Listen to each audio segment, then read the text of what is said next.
مجيب الرحمن خپل افغانیت پاکستاني بابر اعظم ته وخوت. څنګه اولې ویډیو را سره تر پایه وګورئ ګرانه کتونکو. السلام علیکم، وخت مو بخیر، ستړي مشئ. د انګلستان په تجارتي لیګ ویټالټي بلاس سیالیو کې تېره شپه د مجيب الرحمن اړوند میډل 6 لوبډلې په خپله شپږمه لوبه کې سمرسیټ لوبډلې ته د 15 منډو په توپیر سره ماته ورکړه. په دې لوبه کې پچه د سمرسیټ لوبډلې وګټله او لومړی د توپ اچونې پرېکړه وکړه. میډل 6 لوبډلې هم په لومړۍ توپخانه کې د څلورو لوبغاړو په سوځېدو سره په ټاکل شویو 20 اورونو کې سمرسیټ لوبډلې ته د 214 منډو هدف وټاکه. د میډل 6 لوبډلې لپاره په توپخانه کې ای بي ډي ویلرز تر ټولو ډېرې 88 منډې وکړې. ورسره میلان شپږ 50 او پاول سټرلینګ 34 منډې جوړې کړې چې په هدف کې ښه رول ولوباوه. د سمرسیټ لوبډلې لپاره په توپ اچونه کې لامني 2 لوبغاړي وسوځول. دغه راز ټیلر او اورټن یو لوبغاړي له مخه پورته کړ، په دوه لوړ هدف مخې ونه نیوله.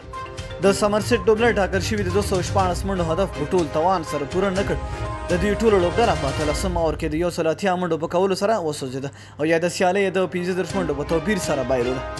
د سمرسیټ لوبډلې لپاره په توپخانه کې بانټن 41، هیلټرن 28 او ابیل 41 منډې وکړې، خو په وروستیو کې ګټلې سیالۍ له لاسه وتله او ویې بایلله.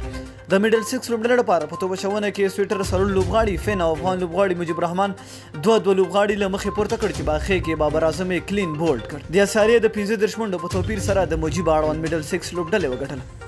ای بي ډي ویلرز د دې لوبې غوره لوبغاړی وټاکل شو. نوموړي 88 چټکې منډې جوړې کړې وې. میډل 6 لوبډلې په خپل ګروپ شپږ لوبو کې 4 ګټلي او په دې بریا سره یې درېیم ځای خپل کړی. نو ملګرو ډېره مننه چې ویډیو مو سره تر پایه وکته. د لا نورو ښکلو معلوماتو لپاره زموږ چینل در سره سبسکرایب کړئ. تر بلې ویډیو د الله